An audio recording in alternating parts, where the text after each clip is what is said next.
Alright guys, so for the T-fly, I'm going to do 3 forms that you guys can do on this. And they each have their advantages and disadvantages. So with the suspension trainer, well actually in all 3 of these, you're going to have more resistance at the end of the movement. So I take that back.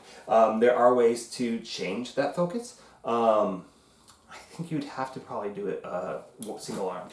But anyways, I just have to think about that. So the T-fly, I'm going to set my shoulders, move back a little bit, and I want to base my weight based on this position, right? So I'm going to be here, and I pull back. Notice that my shoulders haven't gone up. I'm actually finishing a little bit below my shoulders. If I go high, then I can potentially impinge there a little bit. So I'm just pulling out and back.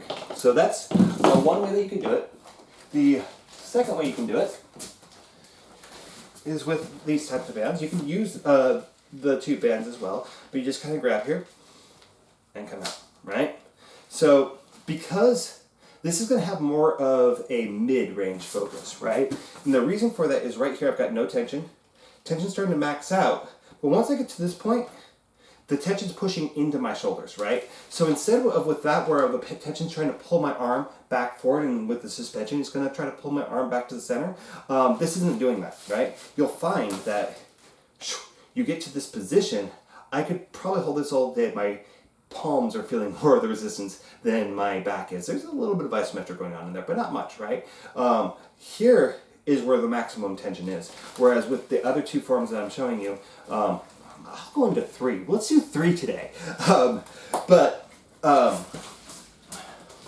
When you are going into that T position, that one you're going to have mid-range focus, these 2 you're going to have, and the third one we're going to have end-range focus, right? There's definitely a way to get it so that you are doing beginning focus as well. The way that I'd probably do that is with a free motion machine, or if I can do it here. Okay, see, so here my tension is crossed, right? So I've got these 2 trainers here, and right now they are pulling outward. So I've got plenty of tension there, right? So right about there.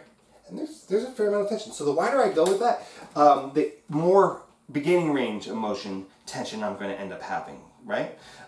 Versus this, because the ropes come down to a single point in the center, I'm going to have a completely different effect with that, right?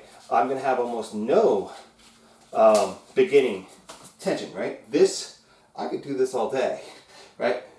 But I come to here. Now with this one, because the range of motion is so wide, it's going to pull you up so much, you're going to have to put a leg down.